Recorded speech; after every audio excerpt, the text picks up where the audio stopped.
Hello, and welcome to the DOR Cooperative Contract Business Administration 2021 Contract Renewal Training. Thank you so much for joining us. Please note the focus of this module is the business administration aspect of the contract renewal. My name is Taylor Brand, and I am a DOR Cooperative Program Specialist with the Cooperative Program section. With me today are my fellow Cooperative Program Specialists, Diane Shinstock and David Cabrera.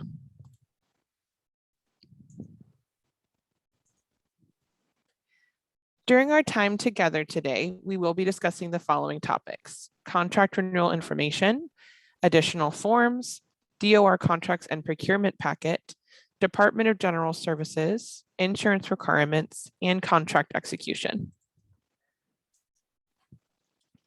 We will now discuss business forms to be submitted with renewal documents.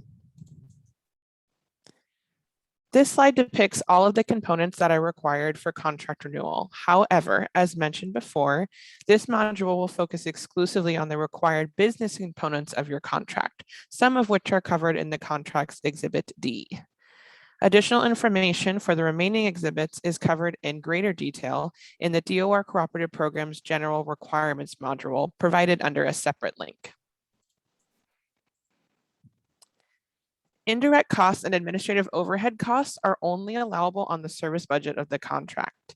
These costs must be based on the actual allowable costs incurred and paid by the organization. The costs must be documented and fully explained within the contract service budget narrative. These costs must be calculated in compliance with the Code of Federal Regulations 2 CFR 200, and these costs must be consistently applied to all agency funding sources.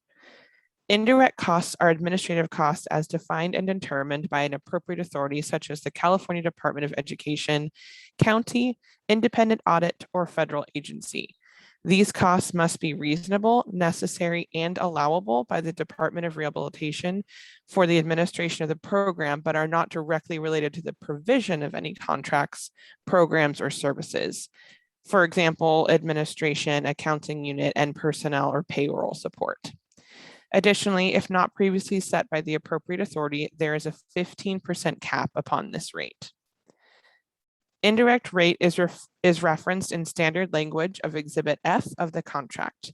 A claim adjustment may be used in the indirect rate line item following all claim adjustment requirements outlined in the contract handbook. You may also find more information about the indirect rate in your contract handbook 2020.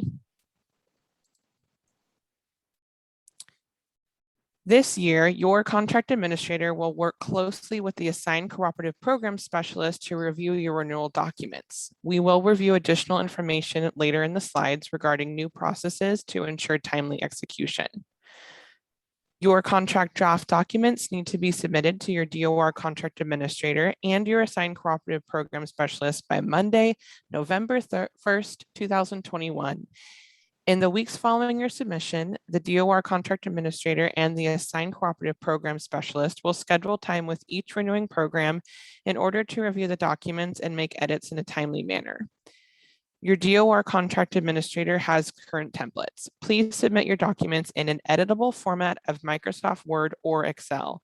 Please do not submit your documents in other formats such as a PDF or Google Doc.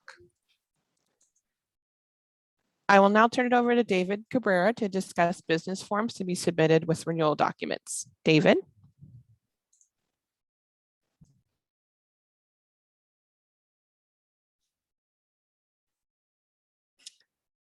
It looks like David might be having technical challenges, Taylor. I'll take it from here. The STD 204 form is required by the state of California and must be accurate in order to provide payments to contractors.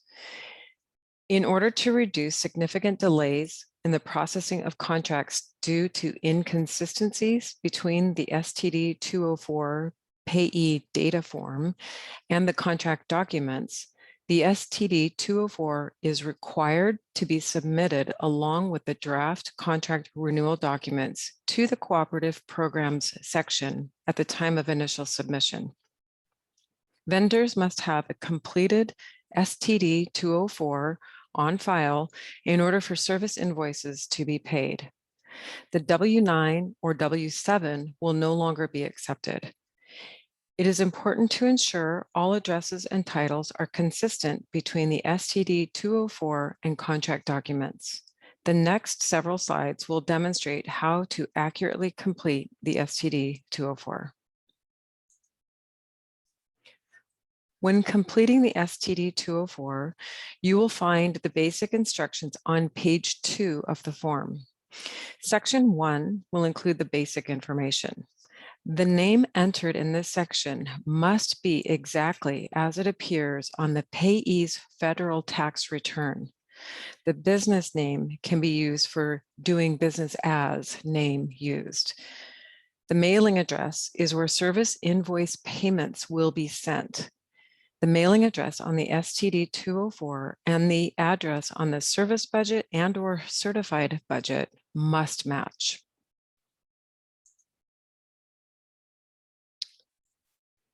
In section 2, all programs should check the exempt box.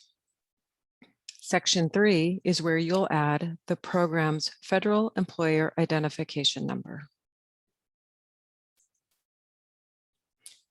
In section 4, all programs shall select the California resident option. Section 5 is to be filled out by the program. The name of the authorized payee representative, where arrow 1 is pointing, should be chosen by the program, and the signature, where arrow 2 is pointing, must be the same person. Section 6, which is not pictured, will be the DOR branch office information and the contact information of the DOR contract administrator.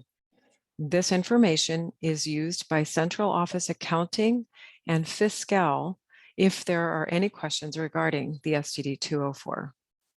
All sections of the STD 204 are to be completed and submitted along with the draft renewal documents. Next, we'll talk about the DOR Contracts and Procurement Packet, DGS, and insurance requirements. Once the documents have been reviewed and finalized through the DOR Contract and Procurement section, the assigned DOR contract analyst will send a cover letter and the required documents, which need to be signed and returned to DOR's Contracts and Procurement section. The letter provided will also provide additional instructions and contact information of the DOR contract analyst assigned. Returning the required documents in a timely manner will speed up the final execution of your contract. The contractor should be proactive and prepare for the receipt of the contract packet to ensure timely signature completion, which may include scheduling with the school board, the Board of Supervisors, or other oversight committees. In addition to the documents listed in the slide, you will need to provide current insurance certificates with the appropriate coverages. We will be addressing insurance certificate requirements later in this module. The Department of General Services, or DGS, is the control agency that represents the governor and provides oversight and administrative control of all departments in the state, including DOR. Cooperative contracts exceeding $50,000 are required to receive approval from DGS Office of Legal Services, or DGS OLS, prior to execution. It is very likely most contracts will need to receive such approval from DGS OLS, which can take up to 20 business days. In order to provide services, all programs are required to carry commercial, general liability, and workers' compensation insurance. If the program staff are providing transportation, automobile insurance is also required. This slide provides some basic limits for these requirements. More information on specific insurance requirements can be found in your contract in Exhibit D, Special Terms and Conditions. If a program is self-insured, the only insurance requirement is to provide the certificate of self-insurance. An example of this certificate can be found in the contract handbook. As mentioned previously, it is extremely helpful for the timely execution of the contract to be expeditious in gathering the appropriate insurance certificates once the program's contract documents are sent for signature. Please see the sample in the attachments that were provided. The purpose of general liability insurance endorsement is to spell out the specific changes to the policy, such as adding DOR as an additional insured certificate holder, and to ensure that the policy is only enforced during the time any activity is performed under the agreement. The purpose of workers' compensation, waiver of subrogation, is to waive the rights of the contractor's insurance carrier from pursuing a claim against the state. Should anything happen during activity performed under the agreement, each party's insurance will cover their own claim. Attachment number 3 includes examples of required insurance, certificate of insurance, insurance endorsements, and waiver of right to recover. These examples are also shown in the DOR Cooperative Contract Handbook. Now let's talk about executing your contract. As mentioned on this slide, board resolutions are required in order for contract services to be provided. The DR 324 Board Resolution Form is a document that authorizes a specific person to execute the contract and any and all amendments unless otherwise specified. County elected officials do not need to submit a DR 324 board resolution. This is because the statute gives the official the authority to sign the contract. However, DOR Contracts and Procurement section will require a letter in lieu of the DR 324, indicating that the signatory is the elected official. When completing the DR 324, it is recommended that position and title be used in place of the signatory's name, so that in the event the signatory leaves, a new person with the same position and title can sign the contract. In order to fulfill the board resolution requirement, a best practice is to submit the DR 324. However, it is also acceptable to submit the board meeting minutes in which the vote to enter into contract with DOR is notated. Please note that all DR 324s must be signed by the recording secretary. This is not the same person that signs the board resolution. The DR 325 signature authorization form is a document that provides an authorization to specific individuals to request contract reimbursement from DOR. This authorization is provided by whomever is authorized on the DR 324 board resolution form previously discussed. It is suggested to include multiple signatures on the DR 325 in the event someone is out on leave, has left the position, or is unavailable to sign. Previously, all signatures on the DR 325 were required to be original signatures. However, due to the current circumstances, electronic signatures are being accepted pursuant to whichever mechanism has been approved within the contracting agency. The submittal of timely contract renewal documents is imperative. Contracts that are not submitted timely may not be executed by the July 1st, 2022 start date. The DOR Cooperative Programs has implemented a new submission timeline to ensure contracts will be executed by July 1st.